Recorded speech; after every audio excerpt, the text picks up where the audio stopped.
আসলে আহ, যেটা Mohsin sir continue করতেন, তো আব্দুর রহিম স্যার কালকে বলছেন আমাকে যে স্যার মহসিন স্যার থাকতেছে না, আপনি একটু কাইন্ডলি যদি একটু কন্টিনিউ করেন। তো এই জন্য আসলে আমি করা, আসলে মহসিন স্যারের ক্লাস, ওনার পড়ার স্টাইল সবকিছু ভিন্ন। তবে আমি চেষ্টা করবো ইনশাল্লাহ আপনাদের সাথে কিছু সময় থাকার জন্য আর কি। তো আজকে আমাদের আলোচ্য বিষয় হচ্ছে হিপারসালভ। আমরা তো জানি যে হিপারসালভ এই ওষুধটা আমাদের জন্য খুবই গুরুত্বপূর্ণ, আমরা এর আগেও বিভিন্ন বই থেকে পড়ছি। তো আমাদের বর্লেন স্যার উনি যেভাবে এই ওষুধগুলোকে ভিন্নভাবে উপস্থাপন করেন, এর মধ্যে আমরা আসলে অন্যরকম স্বাদ পাই, হ্যাঁ, যা অন্যান্য রাইটারের মধ্যে আমরা পাই না। এখানে বিশেষ করে আমরা যে জিনিসটা পাই যে একটা ওষুধের সাথে আরেকটা ওষুধের যে খুব ক্লোজ একটা রিলেশন থাকে, যেটা আসলে আমরা কখনো আগে চিন্তাও করি নাই, এমন একটা অবস্থা। যেমন আমরা এর আগে পড়ছিলাম, আমার আমার আসলে মনে থাকে না, তারপর যতটুকু মনে আছে, যে আমরা সাইনার সাথে যে কলসিন্থের যে আহ, মানে সিমিলারিটিটা, যে সদৃশ যে জিনিসগুলো, এগুলো আগে জীবনেও পড়ি নাই। তারপরে যেমন আমরা এর আগে পড়ছিলাম ইয়েটা, আমাদের অ্যাসকুলাসিভের সাথে যে ল্যাকেসিসের যে পার্থক্য বা যে তুলনা, যেটা আমরা বা তার সাথে যে সমার্থক যে লক্ষণগুলো আছে, সেটার কথা আগে কখনো মনে আসে না এই বইটা পড়ার আগে। তারপরে আমরা পড়ছিলাম যে আমাদের অ্যানাকার্ডিয়াম, অ্যানাকার্ডিয়াম আমরা জানতাম সবসময় যে খেলেই উপশম, হ্যাঁ। সেখানে রোগীর যেটা ডাইজেস্টিভ ডিস্টারবেন্সের ক্ষেত্রে খেলেই উপশম, কিন্তু আমরা দেখলাম যে ঠান্ডা পানি খেলে তার রোগ লক্ষণ বৃদ্ধি পায়।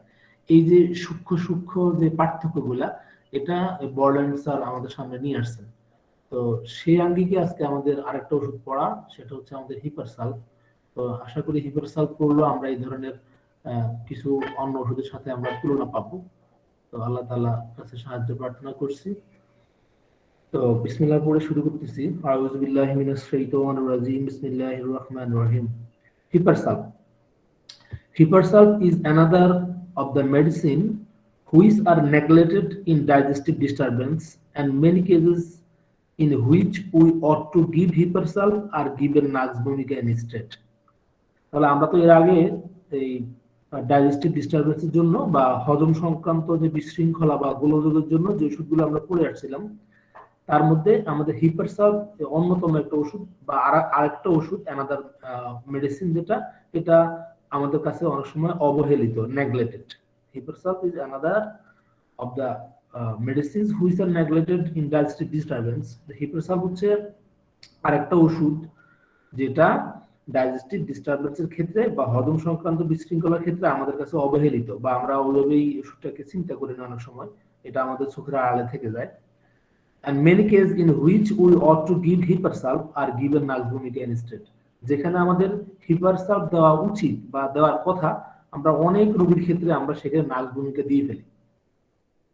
তাহলে কেন দিয়ে ফেলি, আমরা দ্বিতীয় পারাতে গেলে আমরা সেটা আমরা ইনশাল্লাহ খুঁজে পাবো। তাহলে আমরা দ্বিতীয় পারাতে যাই, সেটা হচ্ছে there are many similarities between this two medicines. আমরা এই দুটো ওষুধের মধ্যে অনেক ধরনের সিমিলারিটি, আমরা সাদৃশ্যতা বা সাদৃশ্য আমরা পাই দুইটা ওষুধের মধ্যে। Mentally they are very alike. দুইটা ওষুধের মানসিক অবস্থাগুলো দেখতে অনেকটাই একরকম। সেটা আমরা জানি যে কি রকম সেটা, সেটাই উনি বলছেন যে they are both hyperaesthetic in every way. যে আমরা জানি যে দুইটা ওষুধেই কি হচ্ছে, এরা যেটা আমরা এক্সেসিভ যে সেন্সিটিভিটি বলি আমরা, যেটা একটা সংবেদনশীলতার যে একটা অস্বাভাবিক যে একটা অবস্থা, সেটা হচ্ছে যে হাইপারস্থেটিক ইন এভরি ওয়ে, যে প্রত্যেক ক্ষেত্রে আমরা দেখি এই দুইটা ওষুধের মধ্যে এই ধরনের যে হাইপারস্থিক বা অতি সংবেদনশীলতার যে অস্বাভাবিক যে বৃদ্ধি বা এক্সেসিভ যেটা মানে সেন্সিটিভিটি যেটা, সেটা আমরা দুইটা ওষুধের মধ্যে পাই। এরা ইরিটেবল থাকে, এরা থাকে খিটখিটে থাকে, এরা স্ন্যাপি থাকে, এরা অনেকটাই চতুর টাইপের থাকে, হ্যাস্টি থাকে, এরা এরা যে কোনো কাজ তাড়াহুড়া বা দ্রুত করে। ইন দেয়ার মুভমেন্টস ইমপ্যাশন, তারা অধৈর্য থাকে। And very chilly. দুটো ওষুধে হয় কি, খুবই শীতকাতর। আমরা জানি যে হিপারসালভ শীতকাতর ওষুধগুলোর মধ্যে, আমরা যদি কয়েকটা হাতে গোনা কয়েকটা ওষুধ নিই, তার মধ্যে হিপারসালভ অন্যতম। In the majority of case, both Hipersalp and Naxvomica tend to be rather underweight. এই হিপারসালভ এবং নাজভূমিকা যে পেশেন্ট গুলো, এগুলা কি হয়, যেদের যথার্থ যে মানে ওজন থাকার কথা, যেটা একটা যথার্থ স্ট্যান্ডার্ড যে একটা ওজন থাকার কথা, এর চাইতে এরা কি হয় যে এরা তার চেয়ে কম ওজন সম্পন্ন হয়, এদের ওজন কম থাকে। But usually hypersulf patients have more color. Very often they have bright red cheeks instead of the shallow nux appearance. তাহলে আমরা দেখতেছি এখানে যে হিপারসালফিক পেশেন্ট গুলো, এদের যে চিক, যেটা আমরা জানি যে চিক হচ্ছে আমরা গাল যেটাকে বলি, যেখান থেকে ধরেন চোখের পানি গড়ায় যেখানে পড়ে, যে এই রিজনটা, যে এই এলাকা কি থাকে এদের, এটা থাকে ব্রাইট থাকে, ব্রাইট রেড থাকে। আর নাক্স, যেটা নাক্স ভূমিকার আমরা আমরা জানি যেটা এই নাক্স ভূমিকার পেশেন্ট গুলো, এরা থাকে শ্যালো থাকে।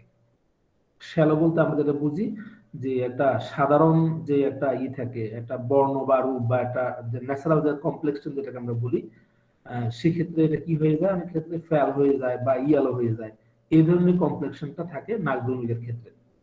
তাহলে আমরা দেখলাম যে দুইটা ওষুধের মধ্যে অনেক কিছু সিমিলারিটি আছে এই আমাদের হিপারসালফ এবং নাজবুরিয়ার মধ্যে।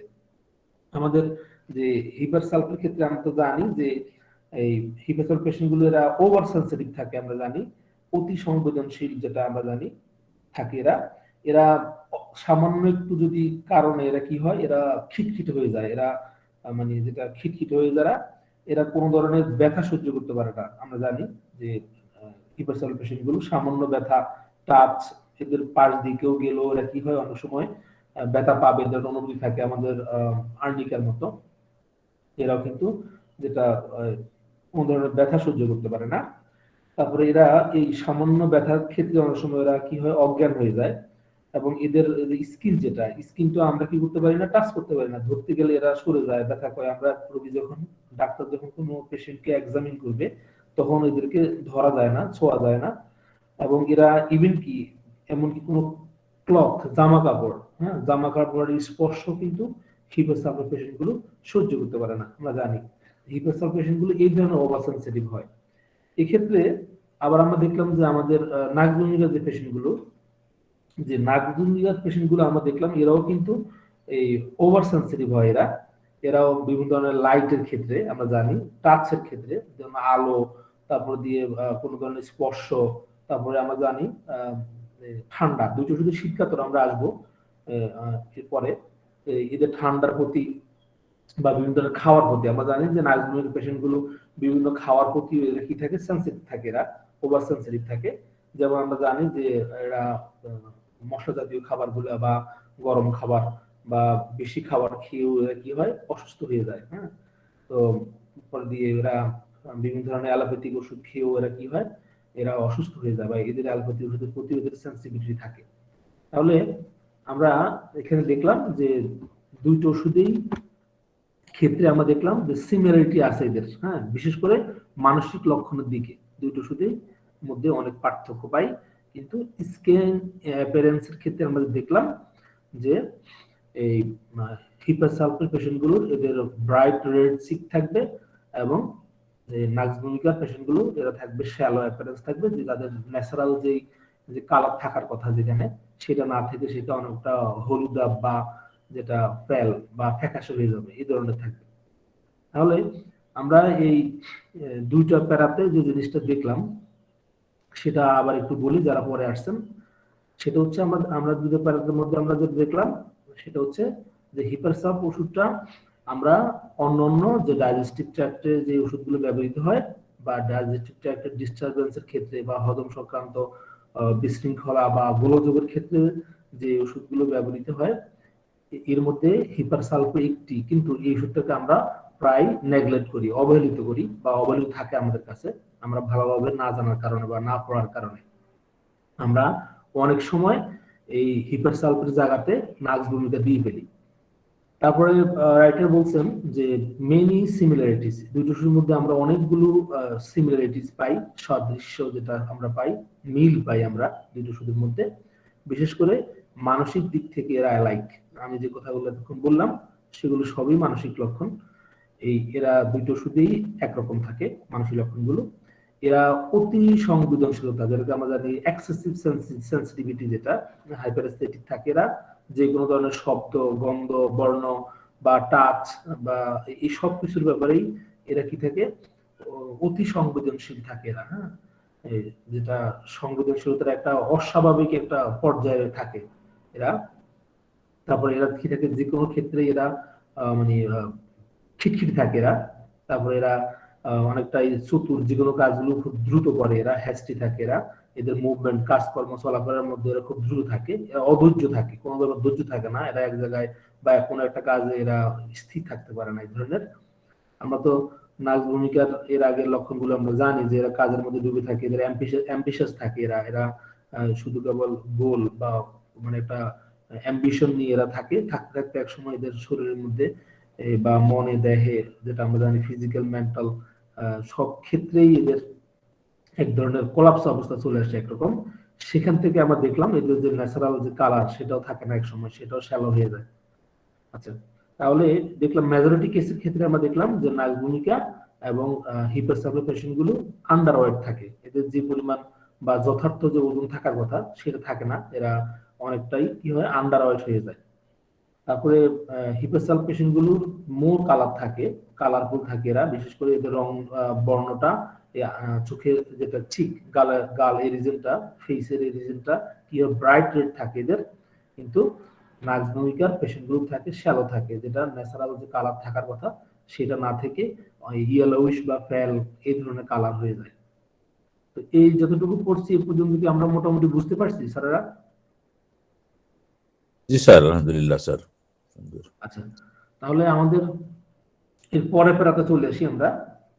All the hypersal patients I have treated for digestive disturbance have had very unhealthy mouths. বর্ল্যান্ড বলছেন যে উনি যতগুলো এই ডাইজেস্টিভ ডিস্টারবেন্সের পেশেন্ট উনি দেখছেন হিপারসালফের, উনি খুঁজে পেয়েছেন যে এই সব রোগীর ক্ষেত্রে কি থাকে, আনহেলদি মাউথ থাকে। এদের অস্বাস্থ্যকর মুখটা থাকে, বা মুখমণ্ডল বা মুখের ভিতরে বিভিন্ন অসুখ হয়, যেটা আমরা দেখবো। They have a tendency to caries of the teeth, তাদের দাঁত ক্ষয়ে যাওয়ার একটা টেন্ডেন্সি থাকে। তাহলে আমরা দেখি আমাদের অনেকগুলো ওষুধ আছে যেগুলোর মধ্যে আমরা জানি যে দাঁত ক্ষয়ে যায়। যেমন আমাদের মনে পড়ে স্ট্যাপিসিডিয়ার কথা, আমাদের মনে পড়ে ফ্লোরিক অ্যাসিডের কথা, তারপরে ম্যাজেরিনাম, মার্কসল, ক্যালকারিয়া ফস, তারপরে আমাদের নাইট্রিক অ্যাসিড, এই ধরনের আমাদের অনেক ওষুধ আছে। হ্যাঁ, যেগুলোতে কি হয়, দাঁত ক্ষয়ে যায়, হেক্লালাভা। হ্যাঁ, এই ওষুধগুলোতে কি হয়, দাঁত ক্ষয়ে যায়। তাহলে হিপারসালভো একটা ওষুধ যেটা আমরা পেলাম, এই ওষুধের কি হয়, টেন্ডেন্সি টু ক্যারিজ দা অফ দ্য টিথ, এদেরও কিন্তু দাঁত হয়ে যাওয়ার একটা প্রবণতা থাকে। Unhealthy gums and very often a history of dental abscess, এদের ঘাম মাড়ি থাকে, আনহেলদি থাকে, অস্বাস্থ্যকর থাকে, এবং এদের একটা হিস্ট্রি, ইতিহাস থাকে ডেন্টাল অ্যাবসেস, এদের যে দাঁতের মাড়িতে বা দাঁতে এই রিজনে কি হয়, অ্যাবসেস, ফোড়া হওয়ার একটা ইতিহাস আমরা পাই। Frequently the breath is offensive and there is an unpleasant or definitely metallic taste in the mouth. তাহলে এদের ফ্রিকুয়েন্টলি এদের যে ব্রেথ, নিঃশ্বাস প্রশ্বাস যেটা, এটা খুব অফেন্সিভ, দুর্গন্ধযুক্ত থাকবে। and there is an unpleasant, এবার এটা আমরা জানি যে বিরক্তিকর, আমরা যেটা জানি যে আনপ্লেজেন্ট, বিরক্তিকর, বা আমরা অসন্তোষজনক যেটাকে বলি আনপ্লেজেন্ট, অসুখকর, অসুখকর বা জি স্যার, জি, অসুখকর, বিরক্তিকর, অসন্তোষ, হ্যাঁ, সবগুলোই আনপ্লেজেন্ট আমরা বলতে পারি। যেটা এদের আর definitely metallic taste in the mouth, এদের কি থাকে, মুখে এক ধরনের ধাতব স্বাদ থাকে, যে মেটালিক টেস্ট যেটা আমরা বলি, এই ধরনের স্বাদ আমরা পাই। আমরা দেখলাম এখানে এই প্যারাতে যে হিপারসালফার পেশেন্ট গুলো, যে এদের উনি যতগুলো পেশেন্ট দেখছেন সবগুলো পেশেন্টের উনি যেটা খুঁজে পেয়েছেন, এদের মাউথ থাকে আনহেলদি থাকে, এবং এদের দাঁতে ক্যারিজ হওয়ার একটা প্রবণতা থাকে, এদের গাম থাকে আনহেলদি, এবং এদের ডেন্টাল অ্যাবসেস যেটা একটা হিস্ট্রি পাওয়া যায়, এদের ডেন্টাল অ্যাবসেসের একটা হিস্ট্রি পাওয়া যায়, এবং এদের ব্রেথ থাকে অফেন্সিভ থাকে, এবং এরা থাকে অস্বস্তিকর বা বিরক্তিকর একটা সেখানে একটা অবস্থা। এবং এদের মানে এটা যে স্বাদ, যেটা এদের definitely metallic taste in the mouth, মুখে যে স্বাদ হিপারসালফার সেটা থাকে মেটালিক থাকে। তাহলে আমাদের হিপের সালফের রোগীগুলোর আমরা মুখমণ্ডল দেখে আমরা এখন থেকে অন্য ওষুধ যখন আমরা অন্য ওষুধ মাথায় আসতো আমাদের আগে যে ওষুধগুলোর কথা আমি বলছিলাম, অনেক ওষুধ আছে আমাদের, রেপার্টরিতে আমাদের বই সব দেখা দিবেন। তো আমাদের অনেক ওষুধ আছে, তার মধ্যে এই আমাদের হিপের সালফার কিন্তু অন্যতম। তারপর আমরা দেখি most hepar sulph patients tend to develop a horrible sensation of hunger in the middle of the morning. এই বেশিরভাগ হিপের সালফার পেশেন্ট গুলোর এদের একটা হরিবল একটা সেন্সেশন হয়, হাঙ্গার ক্ষুধার একটা একটা সেন্সেশন বা অনুভূতি হয় মিডল অফ দ্য মর্নিং, যে মাঝ সকালের দিকে আর কি। আমরা তো সাধারণত জানি যে সকাল বেলাটা আমরা তো ভাগ করে অনেক সময় জানি যে অনেক সময় 5টা থেকে 11টা 12টা পর্যন্ত আমরা সকাল ধরি, আবার 12টা থেকে বিকেল 5টা এই সময়টাকে আমরা আফটারনুন ধরি, আবার 5টা থেকে রাত 9টা এই সময়টাকে আমরা ইভিনিং ধরি, আবার 9টা থেকে ভোর 4টা এই সময়টাকে আমরা রাত ধরি। তো এই ক্ষেত্রে দেখা যায় মিডল মর্নিং, তো এই সময়ের মাঝামাঝি যে মাঝ সকালের দিকে এদের কি হয়, একটা খাবার ডেভেলপ হয়, একটা হরিবল সেন্সেশন অফ হাঙ্গার। এদের খাবারের একটা যে একটা হরিবল একটা সেন্সেশন, যেটা অনুভূতি হয় ক্ষুধার, a very unpleasant empty sensation, এর থাকে এটা খালি খালি, এটা বিরক্তিকর একটা খালি খালি একটা বোধ হয় এদের। And with this, they have an acute craving for highly seasoned, strong tasting food or of every kind.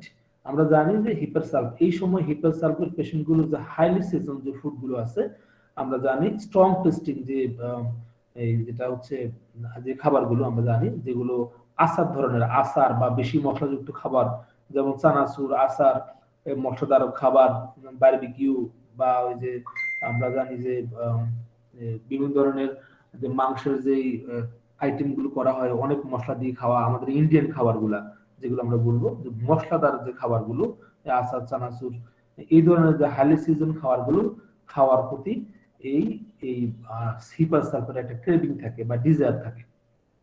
তাহলে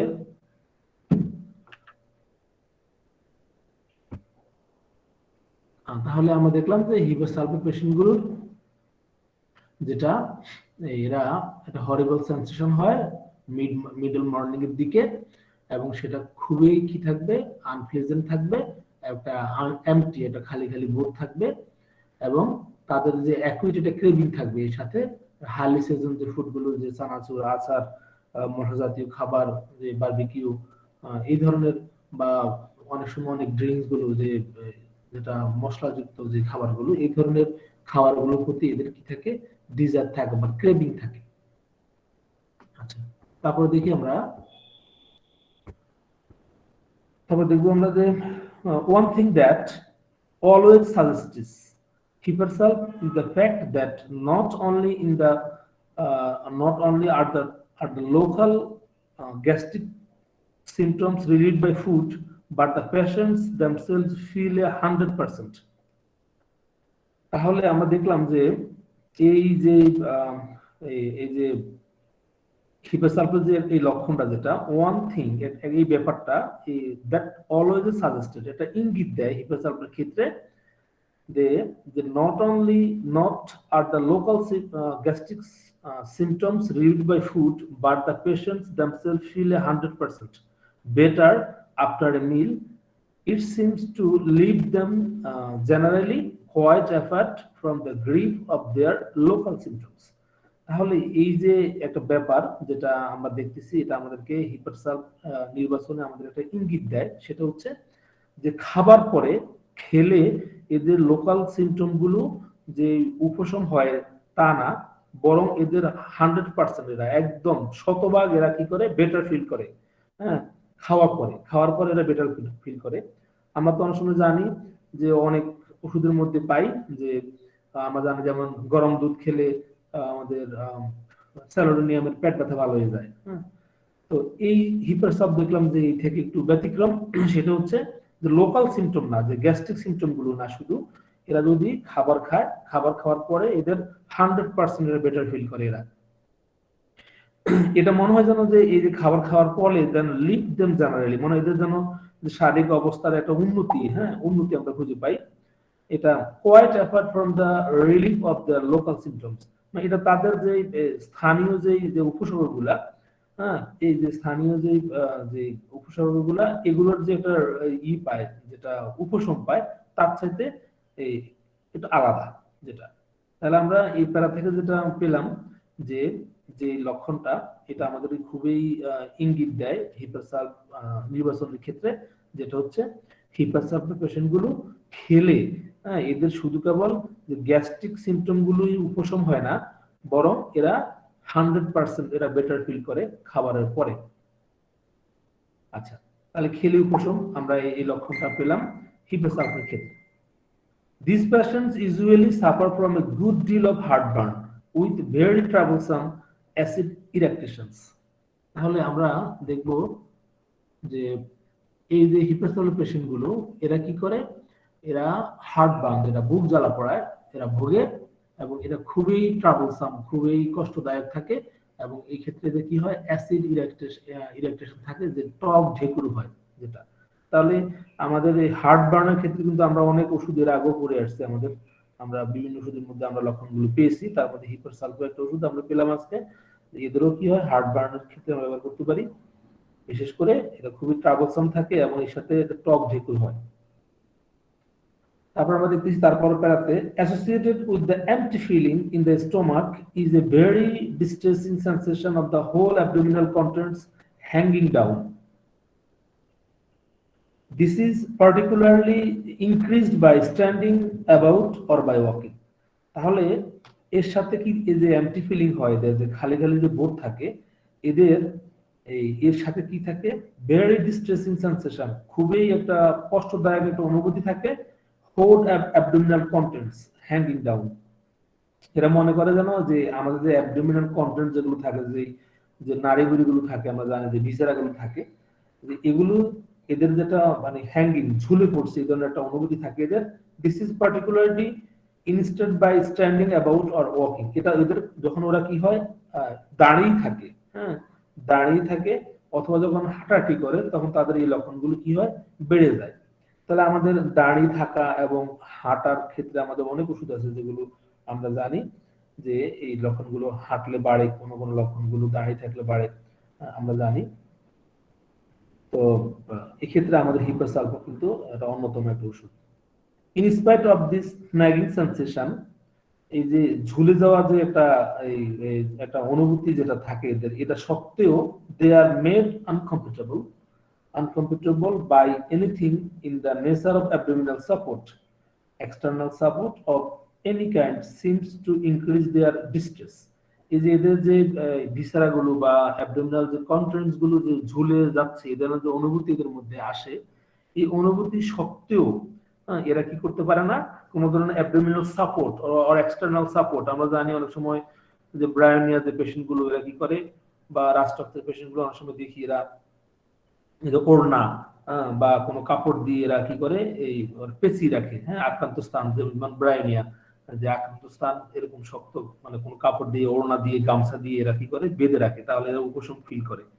কিন্তু এখানে দেখলাম হিপারসালফার ক্ষেত্রে দেখলাম যে এদের যে হ্যাঙ্গিং ডাউন যে সেন্সেশন এদের হয়, এই অ্যাবডোমিনাল কন্টেন্টস গুলো যে নিচের দিকে ঝুলে পড়ে যাচ্ছে, এদের একটা অনুভূতির মধ্যে আছে, কিন্তু এই অনুভূতি থাকা সত্ত্বেও এরা কি করে এখানে কোন ধরনের যে এক্সটার্নাল কোনো সাপোর্ট এরা কি করতে পারে না, ওরা পড়তে পারে না বা ওরা ইউজ করতে পারে না। এটা করলে তাদের কি হয় ডিস্ট্রেস, তাদের কষ্টগুলো আরো বেড়ে যায়। So be a little careful of anything in the nature of Curtis belt in the viscerotrophic hypersalp cases. তাহলে আমরা আমাদেরকে একটু সাবধান হতে হবে যে anything nature of Curtis belt, যে এই ধরনের যে বেল্ট গুলো হয় যে ভিসেরা গুলো যখন নিচের দিকে ঝুলে পড়ে যায় এদের সেন্সেশন থাকে। আমরা অনেক সময় দেখি যে সিজার বা কোনো ডেলিভারি হওয়ার পরেও অনেক সময় ওই মায়েরা এই ধরনের বেল্ট ইউজ করে। যে এই ধরনের বেল্ট যদি এই হিপারসালভ পেশেন্ট গুলোকে পরা হয় তাহলে এরা কি হয় এদের কষ্টগুলো বেড়ে যায়। তাহলে এদেরকে আমরা এই ধরনের এই যে নারীবুড়ি যে বিসেরোট্রপিক যে হিপারসালফিক কেজের ক্ষেত্রে যে যে পেশেন্ট গুলো এদের সেন্সেশন থাকে, যেমন যেন অ্যাবডোমিনাল কন্টেন্টস গুলো নিচের দিকে ঝুলে পড়তেছে বা নিচের দিকে নেমে যাচ্ছে, এই ধরনের যে থাকে সেন্সেশন থাকে, এই ধরনের পেশেন্ট গুলোকে আমরা এই ধরনের বেল্ট বা সাপোর্ট, এক্সটার্নাল সাপোর্ট মানে পরাতে আমরা কি করব, সাবধান হব বা আমরা কেয়ারফুল থাকব। তাহলে এই প্যারা থেকে আমরা যেটা শিখলাম যে হিপারসালফিক পেশেন্ট গুলোর কি থাকে, যে হ্যাঙ্গিং ডাউন সেন্সেশন থাকে এদের, কিন্তু এটা তাদের কখন বেড়ে যায়, হাঁটাহাঁটি করলে এবং দাঁড়িয়ে থাকলে এদের এই লক্ষণগুলো বেড়ে যায়। এবং এদের এই যে ঝুলে পড়া অনুভূতি থাকা সত্ত্বেও এরা কোনো ধরনের এক্সটার্নাল ইউজ করতে পারে না, এবং এই ক্ষেত্রে এদের কি হয়, ডিস্ট্রেস বা কষ্টগুলো বেড়ে যায়। তাহলে আমরা হিপারসালফিক পেশেন্টগুলোর ক্ষেত্রে এই ধরনের বেল্ট এই রোগীদেরকে পড়তে বলার ক্ষেত্রে আমরা সাবধান হব। আচ্ছা, তারপর আমরা দেখি these patients are liable to recurring attack of vomiting, almost bilious attack. এই যে পেশেন্ট গুলো, যে হিপারসালফিক পেশেন্ট গুলো, এদের বারবার যে বাইল যুক্ত এই যে বমিতে এরা কি হয়, আক্রান্ত হয় এরা। The typical feature of the attack is that the patient feels horribly sick, make violent effort to vomit, and after severe retching brings up a quantity of bile stained fluid. তাহলে এদের যে বারবার যে বমির যেটা অ্যাটাক হয় বা এরা আক্রান্ত হয়, সেক্ষেত্রে এদের যে কি থাকে, এদের বমিগুলো থাকে বাইল অ্যাটাক, যেটা বাইল যুক্ত থাকে এদের, বা পিত্ত যুক্ত যেটা। এবং এদের যে একটা টিপিক্যাল যে একটা ফিচার থাকে, এবং এরা কি করে, যখন এরা এই ক্ষেত্রে পেশেন্ট গুলো খুব হরিবলি সিক হয়, একদম মানে খুব খারাপ অবস্থা চলে আসে এদের, অসুস্থতা ফিল করে এরা, এবং এরা বমি করার জন্য এরা খুব সিভিয়ার, যেটা অনেক জোরে জোরে শব্দ করে বা এরা বমি করার চেষ্টা করে। এবং যখন ওরা কি করে, এই বমি যখন আসে এদের, যে brings up quantity of bile stain fluid, এদের যে বমিটা আসে, যে ফ্লুইডটা আসে, সেটা কি থাকে, পিত্তের দাগ থাকে সেখানে, হ্যাঁ, যে পিত্তরস যেটা আমরা বলি, যে পিত্তের দাগ থাকে এই বমির মধ্যে। তাহলে এই হিপারসালফিক পেশেন্ট গুলো বারবার এদের বমি হওয়ার টেন্ডেন্সি থাকে বা বমিতে আক্রান্ত হয়, এবং সেটা থাকে বাইল যুক্ত থাকে। এবং এরা এই বমির পরে কি হয়, যখন অ্যাটাক হয়, যে এরা কি খুব অসুস্থ হয়ে যায়, এরা খুব অসুস্থ হয়, এবং এরা যখন বমি করতে থাকে খুব চেষ্টা করে বমি করার জন্য, এবং বমিটা খুব শব্দযুক্ত হয়। এবং এরপর যারা যারা যে ধরনের বমির যে ফ্লুইড গুলো যেগুলো আসে, হ্যাঁ, যে কোয়ান্টিটি যেটা আসে, সেটা থাকে বাইল স্টেইন থাকবে, সেখানে পিত্তের দাগ থাকবে। তারপর আমরা দেখি আমরা যে associated with this bilious attack, this patient has acute cutting pain, usually about the region of umbilicus, accompanied by much rambling in the abdomen and sometimes definite colic.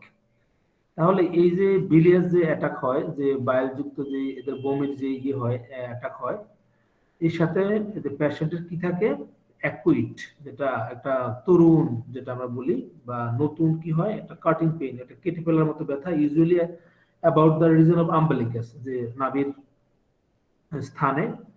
এটার সাথে কি থাকে, রাম্বলিং থাকে, হ্যাঁ, accompanied by much rumbling in the abdomen and sometimes definite colic. এতে কি গর্জন থাকে, আমরা জানি যে পেটের যে আমরা জানি যে গুরুম গুরুম শব্দ করে, বিভিন্ন ধরনের শব্দ, র্যাম্বলিং, হ্যাঁ, যে গর্জন থাকে পেটের মধ্যে। এবং সামটাইমস কি হয়, এই যে কলিক যেটা, সেটা আমরা জানি যে এটা একদম ডেফিনিট কলিক, একদম মানে নির্দিষ্ট একটা পেট ব্যথা, যেটা আমরা শুল ব্যথা বলি, যে কলিক যেটা, যে শুল বেদনা যেটাকে বলি, এই ধরনের থাকে সেটা। With these general abdominal upsets, troublesome attacks of acute diarrhea are very liable to develop. এই ক্ষেত্রে কি হয়, পেশেন্টের যে অ্যাবডোমিনাল আপসেট যেটা আমরা বলি, যে যে পেট খারাপ যেটাকে বলি আমরা, এর সাথে কি থাকবে, এই ডায়রিয়ার একটা অ্যাটাক থাকবে এদের। The type of stool is in hipersalp. The type of stool in hipersalp case is very offensive and fermenting. এদের হিপারসালফের যে স্টুল থাকে বা পায়খানা থাকে, এটা খুবই দুর্গন্ধযুক্ত থাকে এবং ফার্মেন্টিং থাকে। ফার্মেন্টিং মানে ফেনা ফেনা, যেটা আমরা জানি যে ফার্মেন্টিং থাকে, ফেনা বানা থাকে। Often these people have had recurring attack of this kind every spring and autumn for years, and while the attack lasts, there is frequently profuse, sour smelling, generalized sweat. তাহলে আমরা দেখলাম যে এদের যে হিপোসালফার যে স্টুল যেটা হয় এটা দুর্গন্ধযুক্ত হবে এবং ফেনা ফেনা হবে, এবং প্রায় এই যে হিপোসালফার পেশেন্ট গুলো যে যে রোগীদের মানে বছরের যেটা আমরা জানি যে এই ধরনের যে আক্রমণ হয় এটা প্রতি বসন্ত এবং শরৎকালে, হ্যাঁ বসন্ত এবং শরৎকালে এই এটা এদের আক্রমণটা বিশেষ করে হয়, এবং খুবই প্রচুর পরিমাণে এদের ফ্রিকোয়েন্টলি খুব প্রচুর পরিমাণে হয়, এবং সেখানে সাওয়ার স্পেলিং থাকে এবং তার সাথে ঘাম যুক্ত জেনারেলাইজ ঘাম যেটা সোয়েট। আমি একটু জানালাটা একটু অফ করে দিই।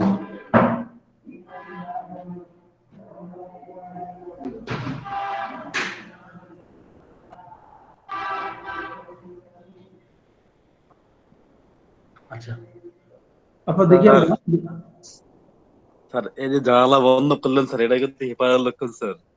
স্যার এই যে আপনি জানালা বন্ধ করলেন, একটু বাতাস আসতেছে, ও এটা না কিন্তু স্যার, হিপারের ওই সঙ্গে না ওই যে না মৃত্যু সংবাদ মাইকিং হচ্ছে তো ওই জন্য ভাবলাম যে সাউন্ড সেভ করার জন্য করলেন sir.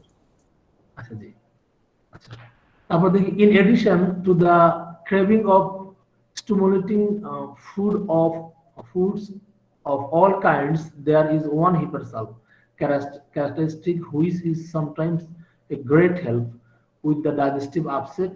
There is very often a definite craving for vinegar. This is clear hypersal pointer. তাহলে আমরা দেখলাম যে হিপারসালফার যে স্টিমুলেটিং ফুড গুলো যেটা সে কি করে ক্রেভিং করে, যে স্টিমুলেটিং ফুড আমরা জানি বিভিন্ন ধরনের এই যে আমাদের দেশে যে ওই যে টাইগার বা ওই যে রেড বুল এই ধরনের যে ড্রিঙ্কস গুলা যেগুলো স্টিমুলেটের জন্য অনেকে খায় এগুলা বা পান করে, এটা হচ্ছে এই যে হিপারসালফার ক্রেভিং থাকে এই ক্ষেত্রে। Characteristics which is sometimes a great help with the digestive upset, there is very often a definite craving for vinegar. এই যে ভিনেগার গুলো বিভিন্ন ধরনের আমরা জানি যে অ্যাপল সিডার ভিনেগার বা বিভিন্ন ধরনের ভিনেগার গুলো, যে ভিনেগার যদি পছন্দ করে, দিস ইজ ক্লিয়ার হিপারসাল পয়েন্টার। এটা হিপারসালফার একটা আমাদের যেটা পয়েন্টার, এটা আমরা নির্বাচনের ক্ষেত্রে আমরা এই পয়েন্টটাকে আমরা নিতে পারি যে হিপারসাল পেশেন্ট গুলো কি খায়, যে ধরনের উত্তেজকযুক্ত যে ফ্রুটস গুলো সেগুলো খায়, তার সাথে এরা ভিনেগার পছন্দ করে। যদি কোনো পেশেন্ট যদি আমাদেরকে বলে যে ভিনেগার তার পছন্দ, ক্রেভিং ডেফিনিট, এটা হিপারসালফার একটা ক্লিয়ার কাট একটা symptom. It is said that these patients have marked craving for fat. আমরা জানি যেটা হচ্ছে বলা হয় যে হিপারসালফার পেশেন্ট গুলো কি খায়, ফ্যাট খায়, ফ্যাট খায়। I have not treated one who had a craving for fat during a digestive upset. বর্ডেন বলছেন যে উনি এমন কোন পেশেন্ট উনি ট্রিট করেন নাই বা দেখেন নাই যে পেশেন্ট গুলো ফ্যাট খায় এটা ডাইজেস্টিভ আপসেটের ক্ষেত্রে বা পেটের গোলযোগ বা পেটের সমস্যার ক্ষেত্রে। But I have had quite a number of hepar sulph patients who had digestive upset of this nature and who develop a acute aversion to anything greasy or fatty. So do not ignore this drug just because the patient does not have a craving for fat. তাহলে যে উনি বলছেন যে আমরা বিভিন্ন ধরনের বইতে আমরা পাই যে হিপারসালফার পেশেন্ট গুলো ফ্যাট খায়। উনি বললেন যে ডাইজেস্টিভ আপসেটের ক্ষেত্রে যে উনি পেশেন্ট গুলো দেখছেন, উনি কোনো পেশেন্টের মধ্যে যে উনি ফ্যাট রোগীরা খায় এটা উনি পান নাই। কিন্তু উনি বলছেন যে I have had quite a number of hipersal patients who had digestive upset of this nature and who develop a acute aversion to anything greasy or fatty. উনি দেখছেন যে এই ধরনের যে পেশেন্ট যাদের কি হয় ডাইজেস্টিভ আপসেট এই ন্যাচারাল রোগীগুলোর ক্ষেত্রে উনি দেখছেন যে এই পেশেন্টগুলোর কি হয় ফ্যাটি খাওয়ার এবং গ্রেজি যেটা তেল তেলে বা চটচটে যেটাকে বলি আমরা, এই ধরনের খাবারের প্রতি এই পেশেন্টের উনি অ্যাভারশন দেখছেন। কিন্তু উনি বললেন যে so do not ignore this just because the patient does not have a craving for fat. সুতরাং উনি বললেন যে একটা পেশেন্টের যে ফ্যাট খাওয়ার প্রতি ইচ্ছা নাই, এটা দিয়েই তাকে হিপারসালভ দেওয়া যাবে না, বা বলছে যে ইগনোর না করতে, do not ignore the drugs. বলছেন যে কোন পেশেন্টের মধ্যে আমরা যদি পাই যে তার ফ্যাট খাওয়ার প্রতি তার ইচ্ছা নাই, তাহলে শুধু এই লক্ষণটা দিয়ে আমরা যে এই হিপারসালভকে আমরা ইগনোর করব না। হ্যাঁ, ইগনোর না করার জন্য উনি এটা বলছেন। তাহলে আমরা যে হিপারসালভ একটা ওষুধ যেটা আমাদের জন্য খুবই গুরুত্বপূর্ণ। আমি আরেকবার সামারি বলি, তারপর স্যাররা যেটা বুঝছেন সেটা বলবেন। সেটা হচ্ছে প্রথমত একবার বলি, যেটা হচ্ছে আমরা যেটা পড়ে পাইলাম যে হিপারসালভ, প্রথমে চলে আসি। হিপারসালভ আমাদের যে ডাইজেস্টিভ ডিস্টারবেন্সের ক্ষেত্রে যে ওষুধগুলো ব্যবহৃত আমরা যে পড়তেছি যেগুলা, এটা আরেকটা ওষুধ। এটা হচ্ছে আমরা কি করি, এটা অবহেলিত আমাদের কাছে, কিন্তু আমরা অনেক সময় যে ক্ষেত্রে আমাদের হিপারসালভ দেওয়ার কথা আমরা বা হিপারসালভ দেওয়া উচিত যেসব রোগীদের ক্ষেত্রে, আমরা ওই ক্ষেত্রে কি করি, এর পরিবর্তে আমরা অনেক সময় নাক্স ভূমিকা দিয়ে ফেলি। আমাদের দুইটি ওষুধের মধ্যে নাক্স ভূমিকা এবং হিপারসালভের ক্ষেত্রে আমরা অনেক লক্ষণে আমরা মিল পাই, যে বিশেষ করে আমরা মানসিক লক্ষণের ক্ষেত্রে এই দুইটা ওষুধেরই মানসিক লক্ষণগুলো অনেকটা একরকম থাকে। এরা এই দুইটা ওষুধে কি থাকে, এই যে হাইপারস্থেটিক থাকে, এরা এক্সেসিভ যেটা সেন্সিটিভিটি যে কোনো ব্যাপারে এদের এভরিওয়ে সব ক্ষেত্রে এদের, যেমন এরা খুব ইরিটেবল থাকে, এরা স্ন্যাপি থাকে, হ্যাস্টি থাকে। ইন দেয়ার মুভমেন্টস, তাদের মুভমেন্টের ক্ষেত্রে এরা খুব অধৈর্য থাকে, এরা খিটখিটে থাকে এবং এরা যে কোনো কাজ তাড়াহুড়া করে। আচ্ছা, তারপর আমরা দেখলাম যে হিপারসালভের যে পেশেন্ট গুলো এবং নার্ভের পেশেন্ট গুলো দুইটা ওষুধেই আমরা দেখলাম যে এরা আন্ডারওয়েট থাকে, এদের যে ধরনের ওজন থাকার কথা সেই ধরনের ওজন এদের থাকে না, এরা আন্ডারওয়েট থাকে। এটা একটা গুরুত্বপূর্ণ লক্ষণ আমরা এখানে পেলাম। তারপরে আমরা দেখলাম যে এই হিপারসালভ পেশেন্ট গুলোর কি থাকে, এরা ব্রাইট রেড সিক থাকে এদের। আর নার্ভের পেশেন্ট গুলো আমরা দেখলাম এদের শ্যালো, যেটা শ্যালো অ্যাপিয়ারেন্স থাকে এদের, এদের মুখমণ্ডল কি থাকে, শ্যালো থাকে। যেমন যে ধরনের কালার থাকার কথা, যে ন্যাচারাল যেটা কমপ্লেকশন থাকার কথা, সেটা নাগভূমিতে থাকে না। কারণ তো আমরা জানি যে নাগভূমিরা এরা রাতের বেলায় ওদের ভালো ঘুম হয় না, এরা রাত জেগে পড়াশোনা করে বা রাত জেগে কাজ করে, যখন ঘুমানোর কথা তখন ঘুমায় না, এরা সকালের দিকে এদের ঘুম আসে। হ্যাঁ, তো এইসব অনিয়মের কারণে এদের পেটে গোলযোগ থাকে। আমরা যে নাক্স ভূমিকা পড়তে গেলেই আমরা একটা জিনিস পাই, যে নাক্স ভূমিকার যে ধরনের সমস্যাগুলো হোক না কেন, বিশেষ করে তার সাথে কি থাকে, যে গ্যাস্ট্রোইন্টেস্টিনাল যে প্রবলেম গুলো এটা কি থাকে, জড়িত থাকে।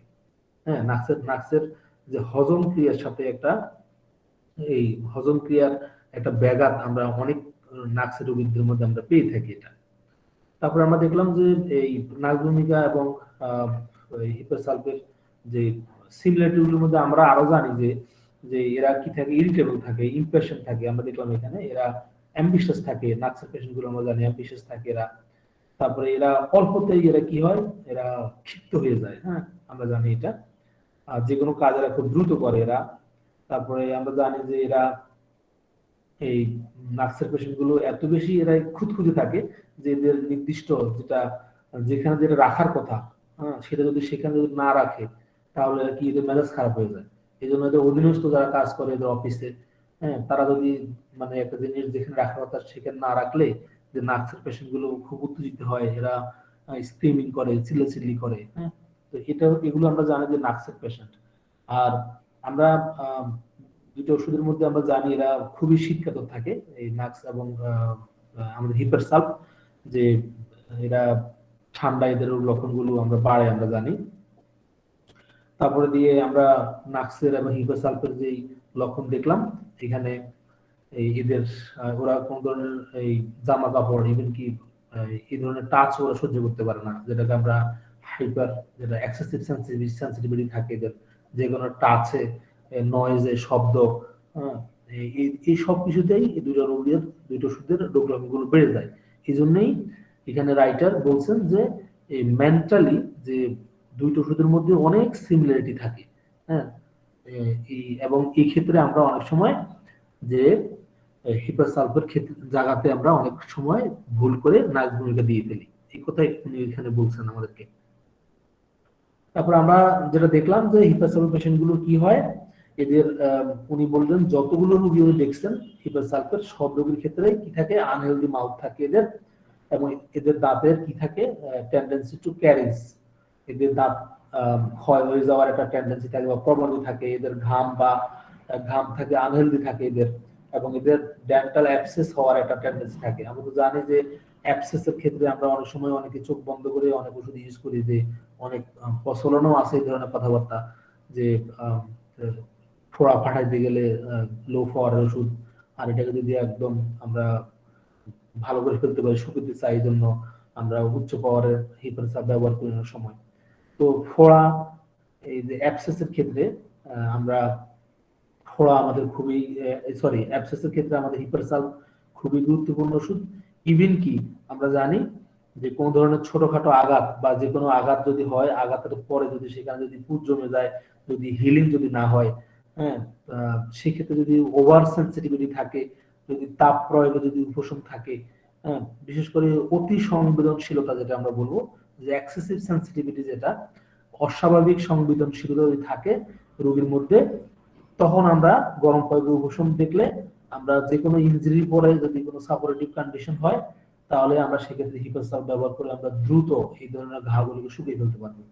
আমাদের এরকম অনেক ওষুধ আছে, কিন্তু আমাদের হিপার সালফের, সরি, আমাদের সাইলেন্সের ক্ষেত্রটা আর একটু আলাদা, সেটা আমরা এখন আলোচনা করবো না, যেহেতু হিপার সালফ নিয়ে আলোচনা করতেছি। আচ্ছা, তাহলে এদের দেখলাম যে মুখ থেকে যে হয়, ব্রেথ, যেটা নিঃশ্বাস প্রশ্বাস খুব দুর্গন্ধযুক্ত হয়। আমরা জানি মার্কস হলেও কিন্তু এই ধরনের লক্ষণ আছে, আমরা জানি অনেক ওষুধের মধ্যে আছে। আমরা অরামমেটও পড়ে আসছিলাম আমরা, যে অরামমেটের পেশেন্ট গুলোর মুখে খুব দুর্গন্ধ হয়, বিশেষ করে টিনেজের ক্ষেত্রে।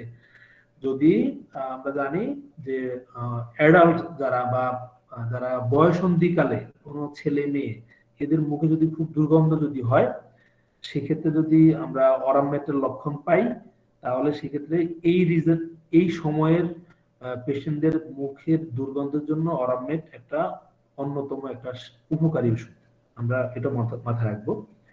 তো ব্রেথ অফেন্সিভের ক্ষেত্রে আমাদের হিপার সালফ, এদের যে খুবই আনপ্লেজেন্ট থাকে, বিরক্তিকর, যেটা আমরা জানি যে এদের থাকে মুখের দুর্গন্ধটা, এবং এদের মুখে যে স্বাদ থাকে সেটা মেটালিক থাকে, যে ধাতব স্বাদ যেটা আমরা বলি, এই থাকে এদের। তারপর আমরা দেখলাম যে এই এদের হিপার সালফের যে পেশেন্ট গুলো, বেশিরভাগ হিপার সালফের পেশেন্ট গুলোর এটা ক্ষুধার একটা যেটা সেন্সেশন থাকে, হরিবল একটা সেন্সেশন অফ হাঙ্গার থাকে, বিশেষ করে সকালের দিকে, মধ্য সকালের দিকে থাকে। এবং এই যে আনপ্লেজেন্ট যেটা এমটি সেন্সেশন এটা হয়, এটা খুবই আনপ্লেজেন্ট থাকে, খুব বিরক্তিকর একটা খালি খালি ভাব। এবং এই ক্ষেত্রে আমরা এর সাথে আমরা দেখি পেশেন্টের কি থাকে, যে হাইলি সিজন যে ফুডগুলা, আমরা জানি যে অতিরিক্ত যে মশলা দিয়ে স্বাদ করার জন্য যেগুলো বেশি পরিমাণ মশলা মেশানো হয়, যেমন চানাচুর, আচার, বিভিন্ন ধরনের এই যে বারবিকিউ বা ওই যে রোস্টেড চিকেন গুলা, বা আমরা জানি যে ওই যে গ্রিল গুলা, হ্যাঁ, গ্রিল চিকেন, তান্দুরি চিকেন, হ্যাঁ, এই ধরনের যে মশলাযুক্ত যে খাবারগুলো, এই সবগুলো খাবার কি করে, হিপার সালফ পছন্দ করে। এগুলো কিন্তু নার্সভূমিকাও পছন্দ করে মশলাযুক্ত খাবার, কিন্তু খেলে তাদের সমস্যা হয়ে যায়। তবে এখানে আবার আরেকটা লক্ষণ আমরা পাবো, এটা আমরা দেখলাম যে এই লক্ষণটা খুবই আমাদের জন্য ইঙ্গিতপূর্ণ, যেটা যে one thing that always suggests hepar sulph, যেটা হিপার সালফ খুব ইঙ্গিত দেয় যে এই পেশেন্ট গুলো খেলে এদের শুধু গ্যাস্ট্রিকের লক্ষণগুলোই কমে না, এরা কি থাকে, এরা 100% এরা কি বেটার ফিল করে। কিন্তু এই ক্ষেত্রে আবার আমাদের নাক্সের সাথে একটা আমাদের পার্থক্য হচ্ছে এটা, যে নাক্সের খাওয়ার পরে বা খাওয়ার কিছুক্ষণ পরে এদের রোগ লক্ষণগুলো বেড়ে যায়, যতক্ষণ না পর্যন্ত নাক্সভূমিকার খাবারগুলো হজম হয় না, ততক্ষণ পর্যন্ত ওরা ডিসকমফোর্ট ফিল করে। তো আমরা এই পাঠ্যগুলো আমরা জেনে আমরা করব, ব্যবহার করব। তারপর আমরা দেখলাম এদের হার্ট ব্রাউন থাকে, এই ইয়ের হিপার সালফেট পেশেন্ট গুলো, এদের হার্ট ব্রাউন থাকে, এর সাথে থাকে এদের ট্রাবলসাম, খুবই হার্ট ব্রাউনটা খুব ট্রাবলসাম হয় এদের। তারপর আমরা দেখলাম এদের বিশেষ করে যে ইরেকটেশন যেটা হয়, ঢেকুর যেটা হয়, সেটা হয় অ্যাসিড ইরেকটেশন। তো ঢেকুরের জন্য আমাদের আর্জেন্টাইন নাইট্রিক আমরা জানি, আমাদের কার্বোভেজ অনেক ওষুধ আছে আমাদের, যে এইগুলো আমরা ব্যবহার করি ইরেকটেশনের ক্ষেত্রে। অ্যাসিড ইরেকটেশন যেটা আমরা অনেক ওষুধ আছে আমাদের, তার মধ্যে হিপার সালফ অন্যতম। তারপরে লক্ষণ আমরা যেটা দেখলাম যে হিপারসালফের যে পেশেন্ট গুলো এদের থাকে, এদের যে অ্যাবডোমিনাল যে কন্টেন্টস গুলো, এগুলো আমরা জানি যে পেটের ভিতরে যে নাড়িভুড়ি বা ভিসেরা গুলো থাকে, এদের একটা সেন্সেশন থাকে যেটা নিচের দিকে ঝুলে পড়তেছে, এদের একটা সেন্সেশন থাকে। এরা এই লক্ষণটা এদের হাঁটলে এবং এই দাঁড়ালে এদের এটা বেড়ে যায়। এদের এই অনুভূতি থাকা সত্ত্বেও এই হিপোসালফের পেশেন্ট গুলো কোনো ধরনের অ্যাবডোমিনাল সাপোর্ট বা এক্সটার্নাল সাপোর্ট এরা কি করতে পারে না, এরা সহ্য করতে পারে না। যদি কেউ এই ধরনের সাপোর্ট ইউজ করে তাহলে এদের কি হয়, ডিস্ট্রেস, যেটা এদের কষ্ট, হ্যাঁ, এদের কষ্ট বেড়ে যায়।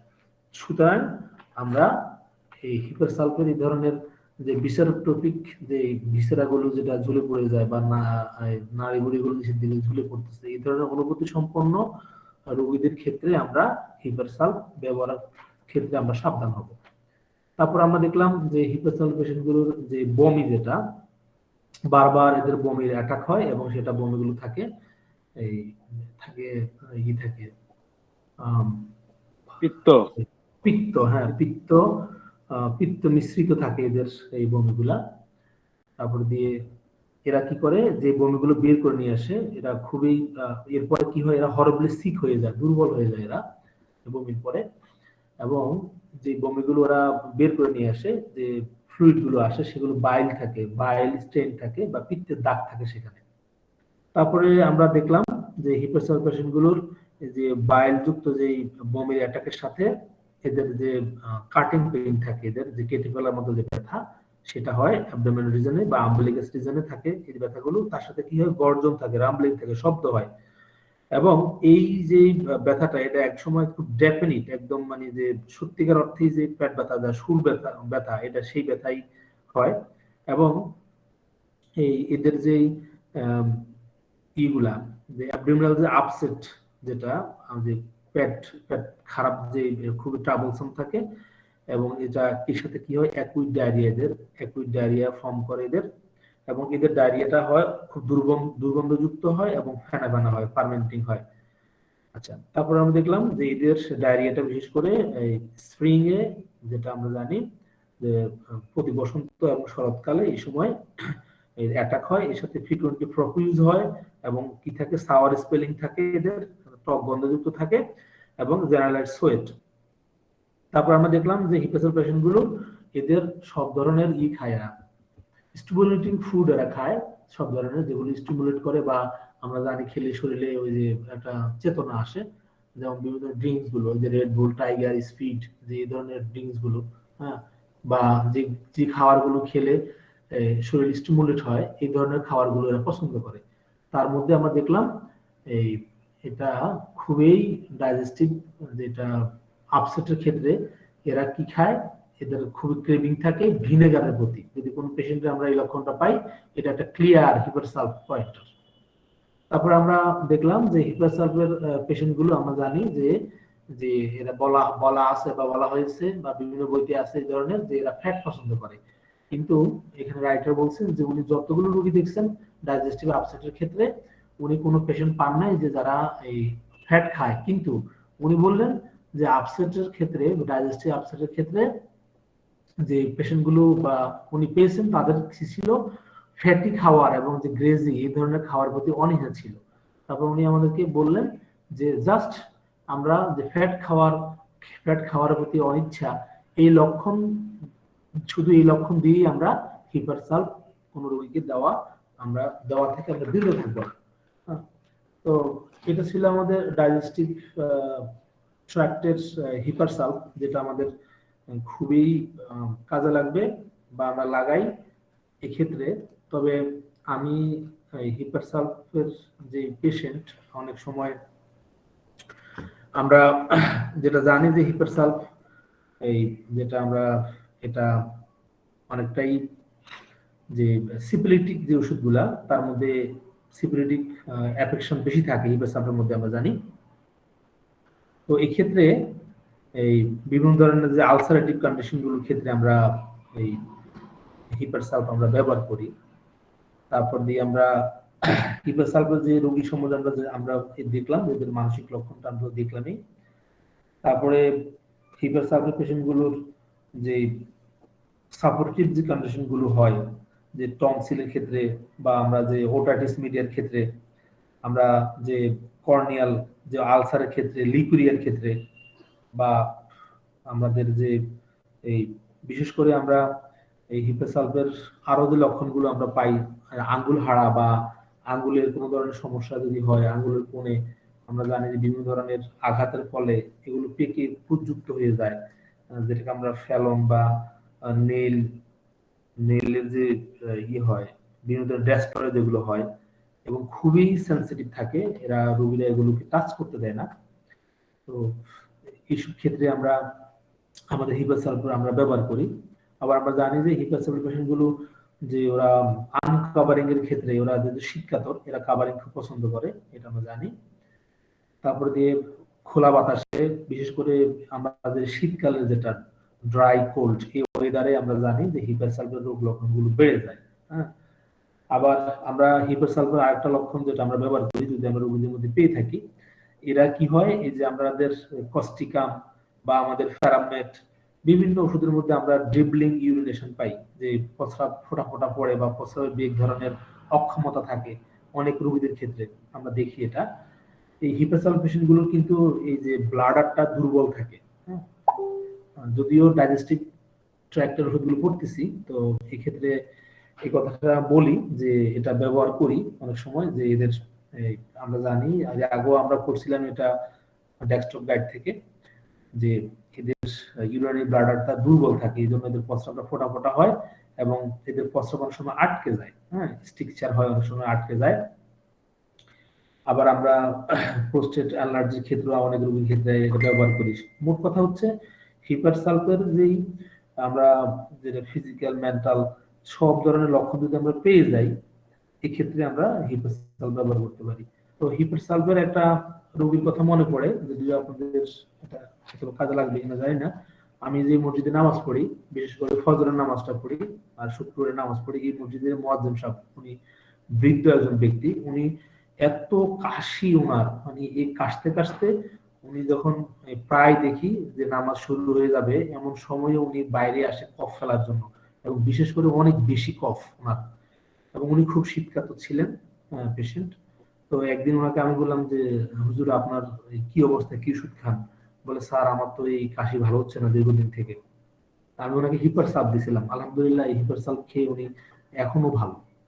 তো আমরা কাশির ক্ষেত্রে যদি এই ধরনের যে বার্কিং যে কফ যেটাকে বলি আমরা, যে গড় গড় যুক্ত যে কাশি বা কুকুরের ঘেউ ঘেউ মানে যেটাকে বলি, এবং সেখানে অনেকটাই অ্যান্টিটাটার মতো রোগীরা এই কফ যেটা থাকবে ভিতরে সাউন্ড থাকে অনেক সময় আমি দেখছি, বিশেষ করে রোগীর শীতকাতর যদি থাকে, ওভার সেন্সিটিভ যদি থাকে, সেক্ষেত্রে আমরা এই হিপারসালফ আমরা ব্যবহার করব এবং আমাদের খুবই কাজে লাগে ওষুধটা। আজকে তো ডাইজেস্টিভ ট্র্যাক্ট নিয়েই হিপারসালফ করলাম। তো আপনারা আছেন, বুঝতে পারছেন? কি বলেন স্যার? জি স্যার, মা বুঝতে পারছি। মা যেভাবে স্যার বাচ্চাকে আদর করে খাওয়ায় স্যার, সেরকম একটা আচ্ছা, স্বাদ আস্বাদন করলাম স্যার। থ্যাংক ইউ স্যার, জাজাকাল্লাহ। নতুন সাথে ভিন্ন ভিন্ন ভাবে পড়ায়। আচ্ছা যাক স্যার, ইয়ে আমি গতকাল আপনাদের কাজে লাগবে, গত কাল একজন রুগী দেখছিলাম, এটা বলে শেষ করবো ইনশাল্লাহ। সেটা হচ্ছে একজন পেশেন্ট আমার কাছে আসছিলেন, উনি একজন ডাক্তার ওনাকে ওষুধ দিলেন, 3 বার উনি এই ডাক্তার ওনাকে প্রেসক্রিপশন করলেন একই ওষুধ, সেটা হচ্ছে ছিল আর্সেনিক। তো আমার কাছে যখন আমি প্রেসক্রিপশন দেখছিলাম রোগীটার, দেখলাম যে ডাক্তার সাহেব ওনাকে আর্সেনিকই ওনাকে দিলেন। তো আমার কাছে রোগীটা আর্সেনিকের মনে হলো, কিন্তু আমি দেখলাম যে বারবার যেহেতু ডাক্তার সাহেব 3টা প্রেসক্রিপশনে উনি আর্সেনিক দিলেন রোগীটাকে, রোগীটার কোনো উপশম হলো না।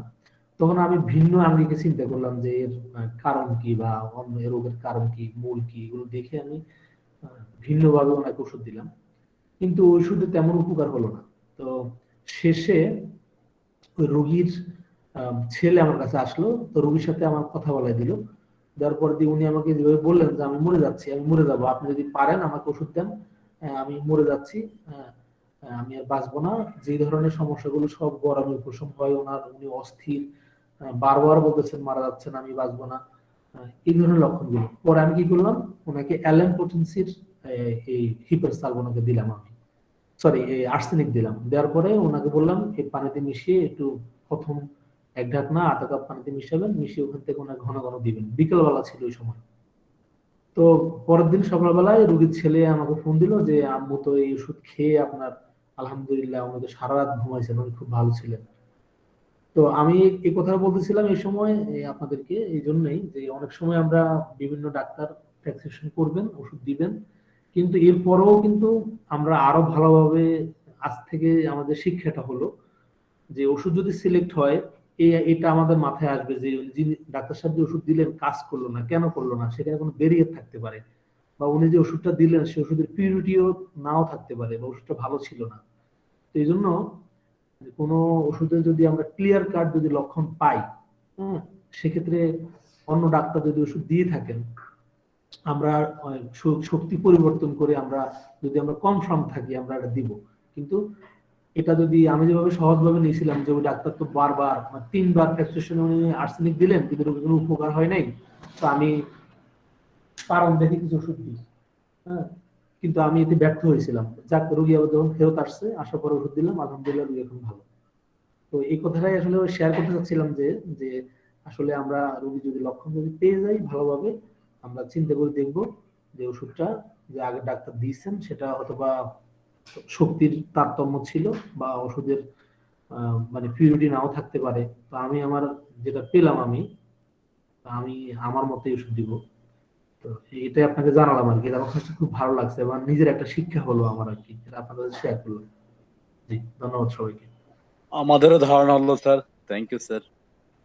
আরেকটা এখানে স্যার আরেকটা কথা বলি, সেটা হচ্ছে যে এটা আমাদের মহসিন স্যার কাছ থেকেও আমি এটা আগেও জানতাম বা একসাথে আলাপ করছিলাম যে বিভিন্ন ধরনের যে ওষুধের রিপ্রেজেন্টেটিভরা আমাদের চেম্বারে আসে।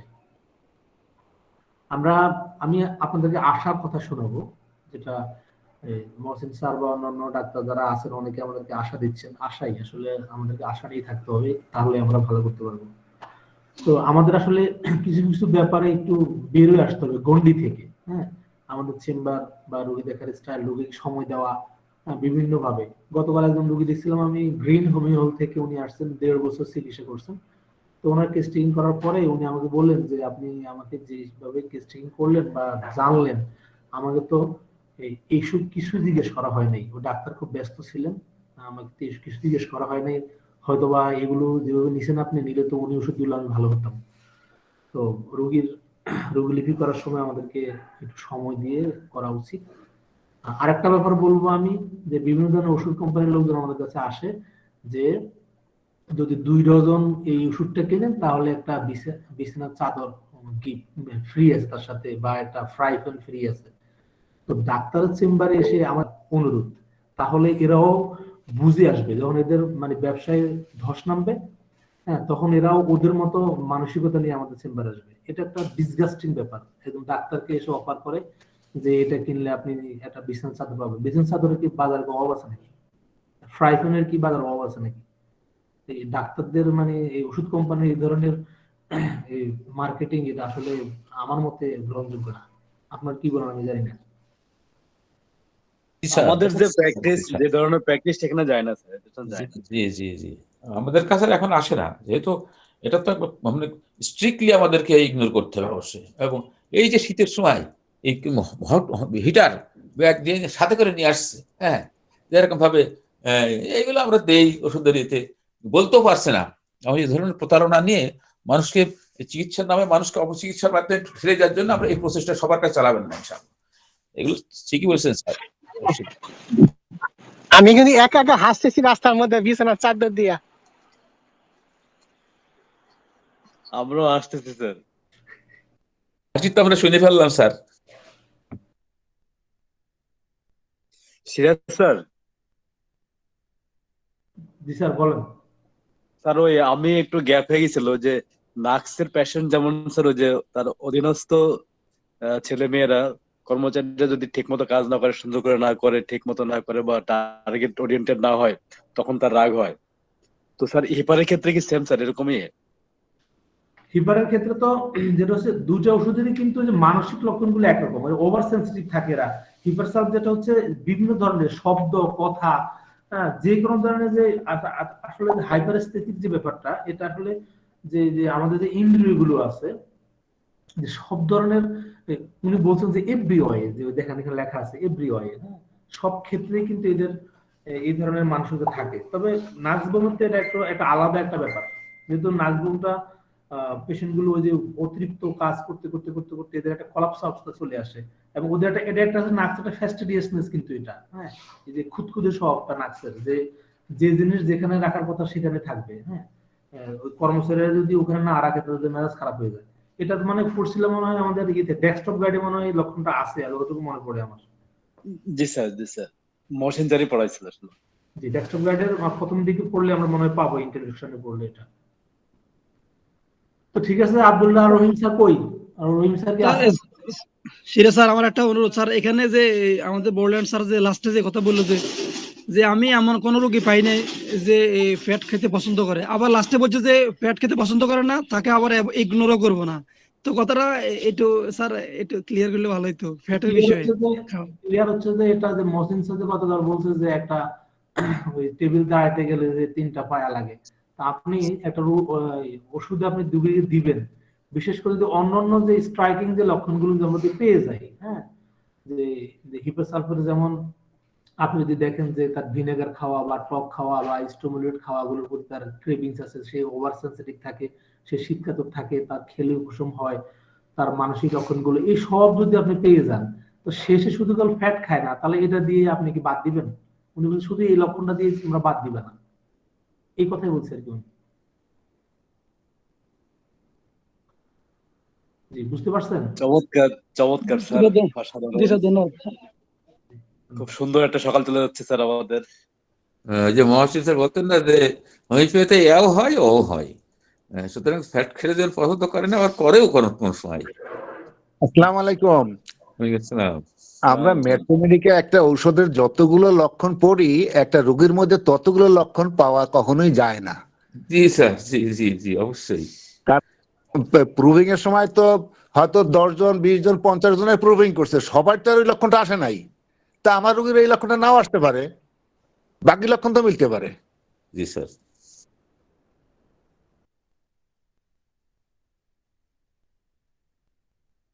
ঠিক আছে, আল্লাহ হাফেজ, সবাই ভালো থাকেন। জি, আসসালামু আলাইকুম।